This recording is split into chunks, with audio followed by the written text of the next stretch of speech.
MBK 1:23. Dhritarashtra's Anxiety. Chapter 23. Dhritarashtra's Anxiety. In Hastinapura, Dhritarashtra was becoming increasingly sorrowful.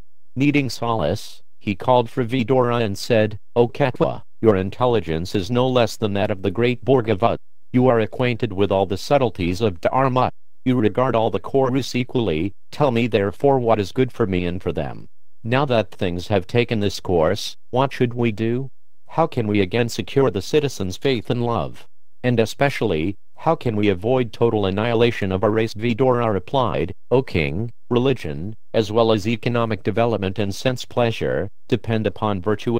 A kingdom's success also rests upon virtue. Therefore, O best of men, cherish and love both your own sons and the sons of Pandu. You destroyed virtue when you allowed your sons, headed by Shakuni, to play dice with Yudhishthira. The only way you can now atone for this evil and win praise in this world is to return the Pandavas their kingdom.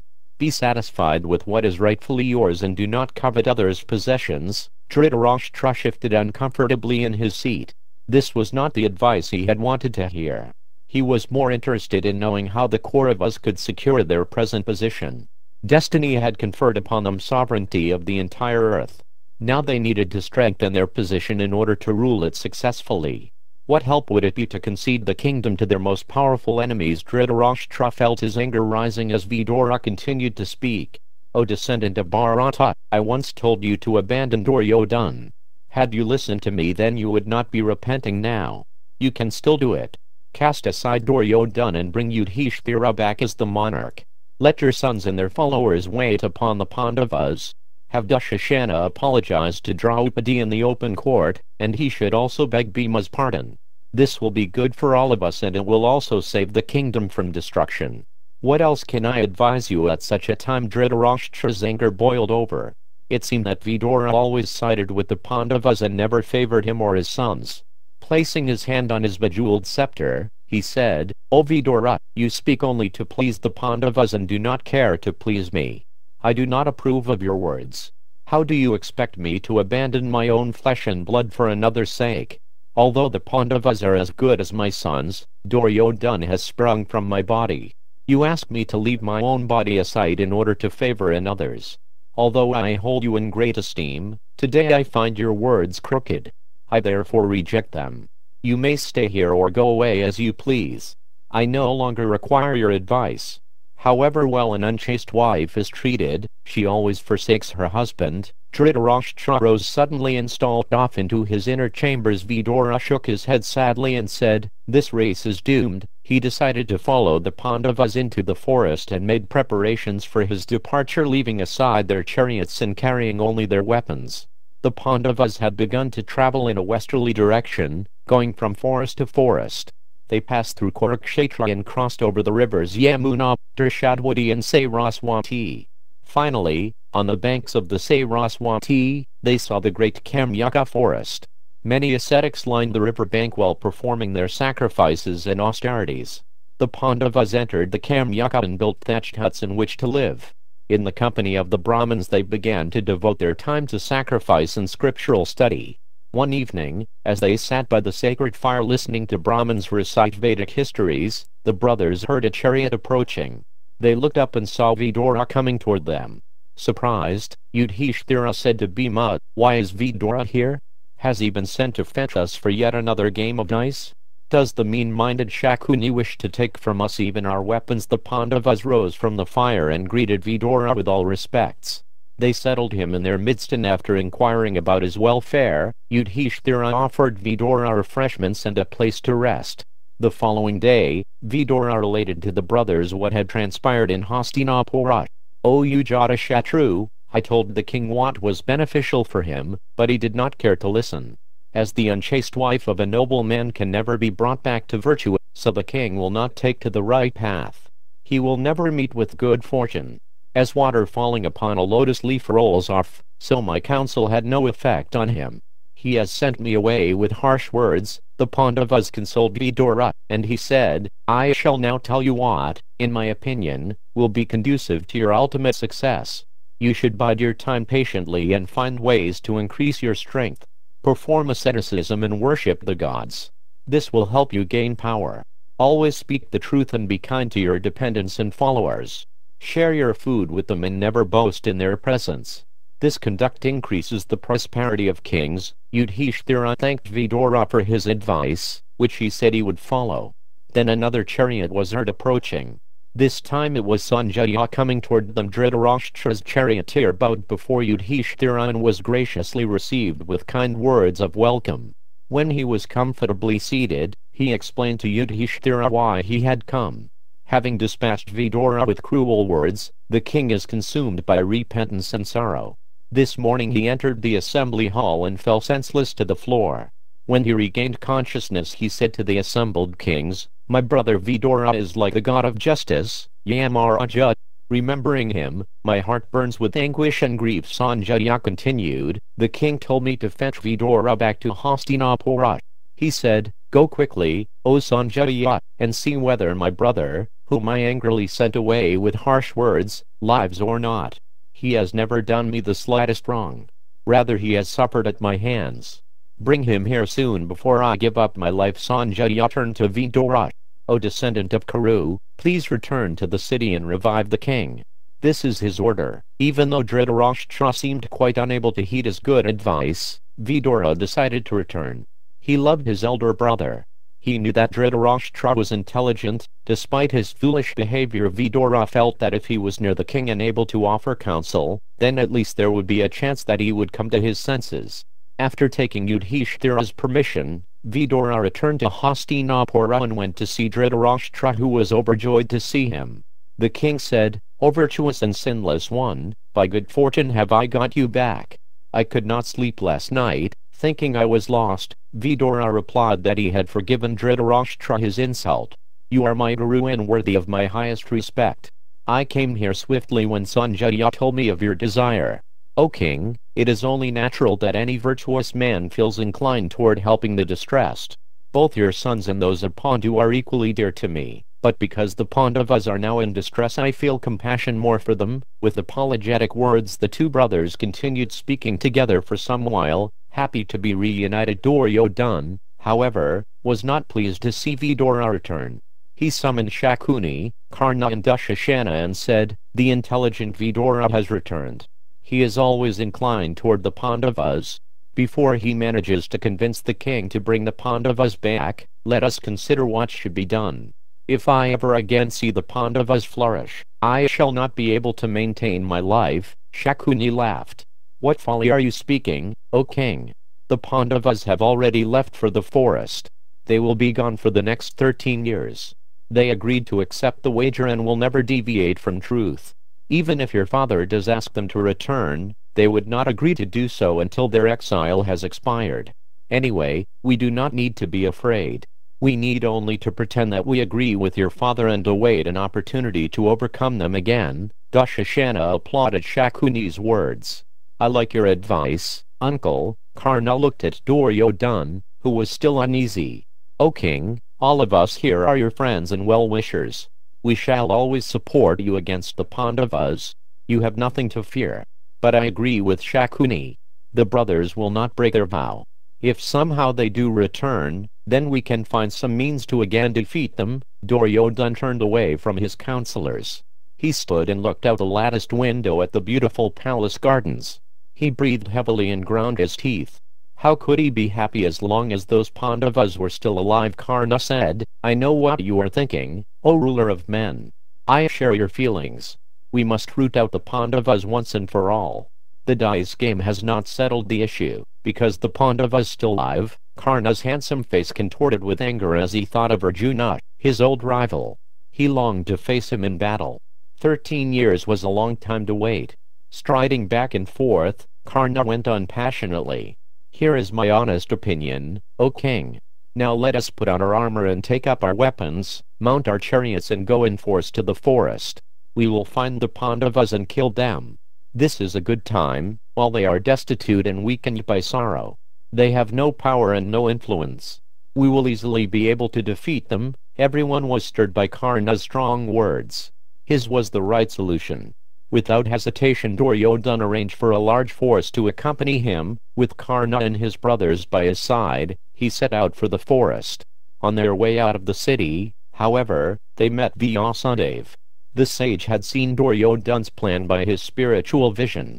He ordered Duryodhana to return to the palace.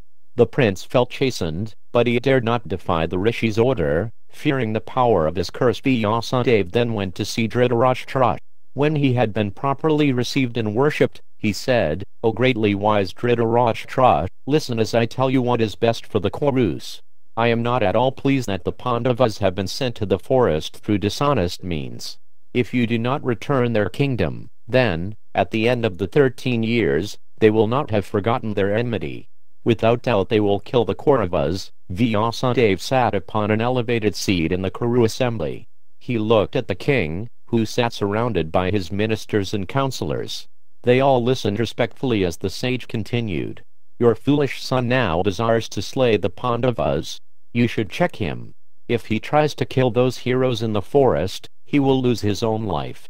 O descendant of Bharata, Duryodhana regards the Pandavas with such envy that unless you interfere in his schemes, he will cause the Kuru race to be destroyed. O king, why not send Duryodhana to the forest to serve the Pandavas? He will then be out of harm's way. Perhaps the virtuous Pandavas will even come to like him, although I am doubtful. The nature a man acquires at birth stays with him all his life. It seems impossible that Duryodhana would ever be able to humble himself before the Pandavas or before anyone else." The sage looked around the assembly. "What do Bhishma, Drona and Vidura think? What is your view, O king?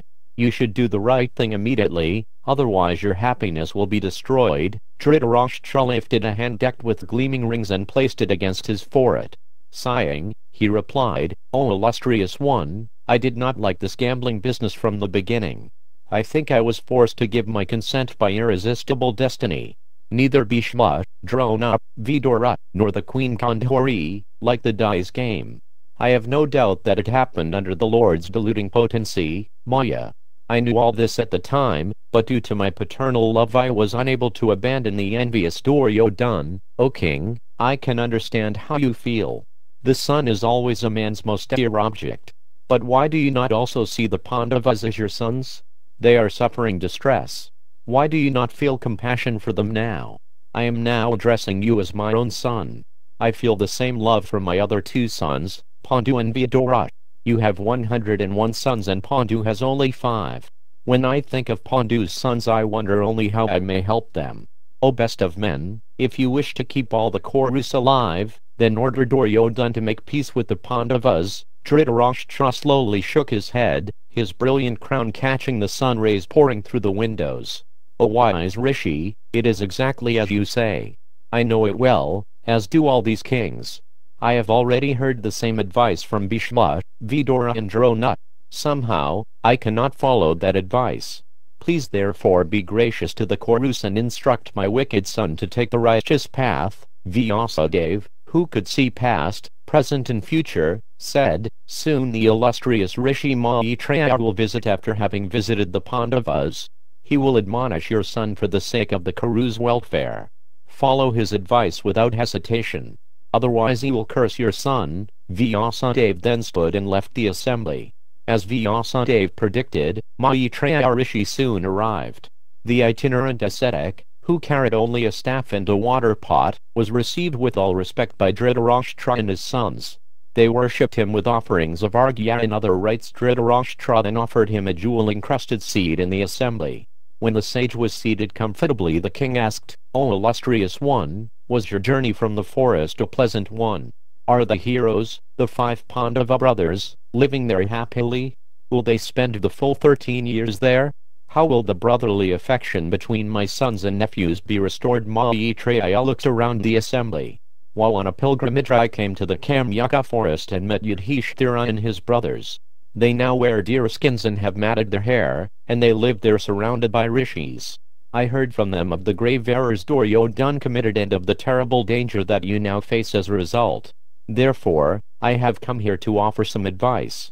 My affection for you is great and I always wish you well." The sage asked how it was possible that the king was overlooking Duryodhana's evil acts. How could both Dhrtarastra and Bhishma have allowed him to create such enmity with the Pandavas? "You are the monarch here," the rishi said solemnly. You are thus able to punish wrongdoers for having allowed wicked acts to be perpetrated in your own assembly hall. O king, you have been condemned by the sages. Do you not fear the consequences? Maitreya turned toward Duryodhana, who scowled at his words. The sage spoke softly. O mighty armed hero, I utter words meant only for your good, as well as that of the Kurus, the Pandavas, and indeed the whole world. Do not quarrel with the Pandavas. They are all as powerful as thousands of mighty elephants. They are virtuous and possessed of great prowess.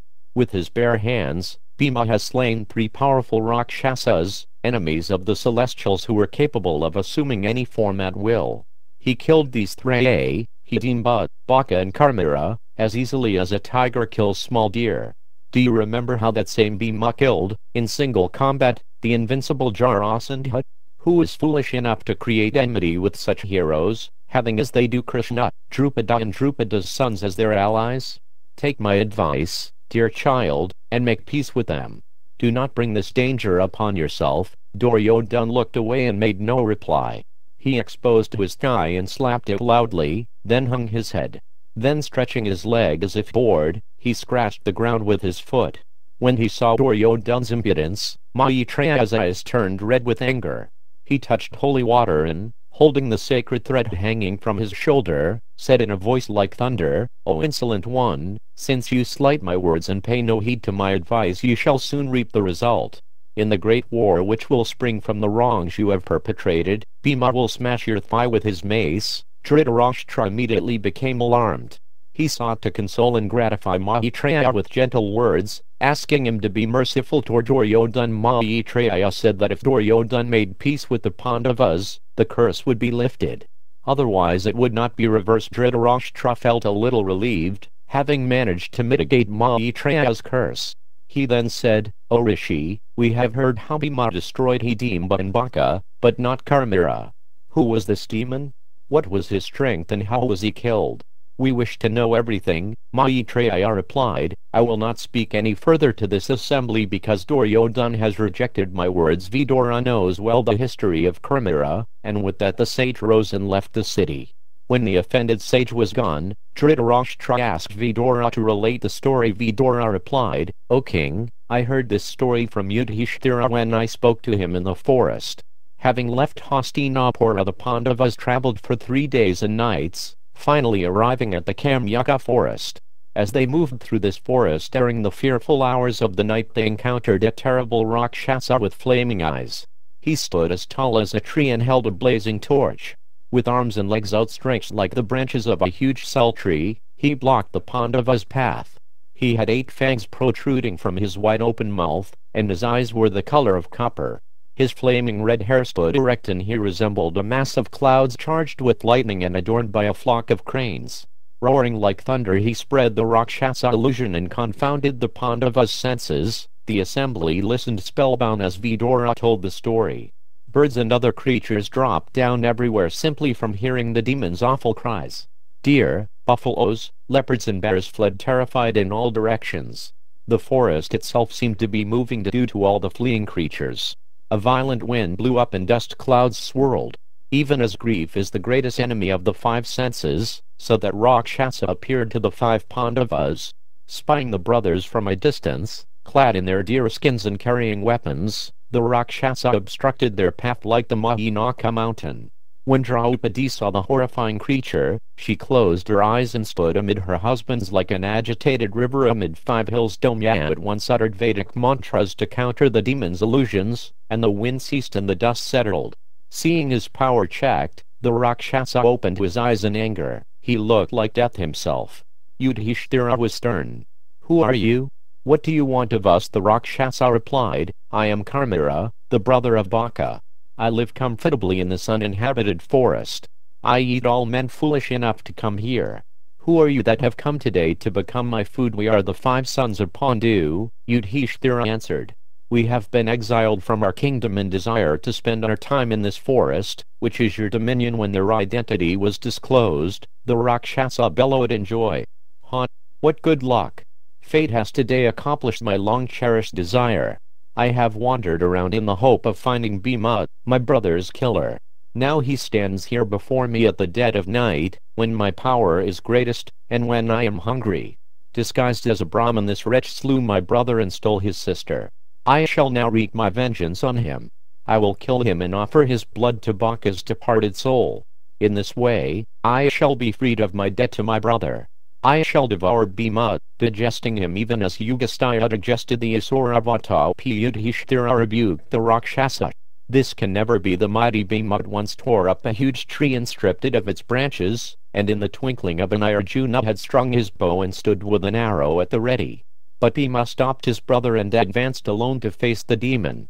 Tightening his waistcloth, he shouted an angry challenge. "Stay and fight!" Armed with the tree he rushed toward him.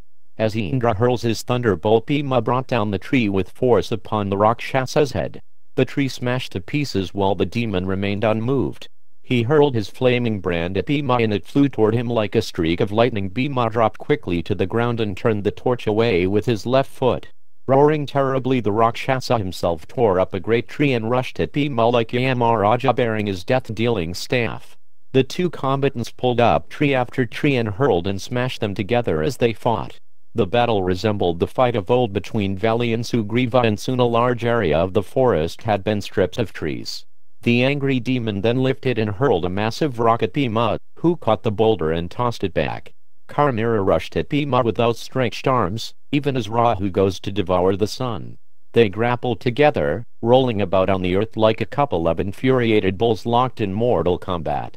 The fight was fierce and hard, lasting for almost an hour. Bhima, proud of his strength, was conscious of Draupadi watching him. Then he remembered Duryodhana's insults toward the princess.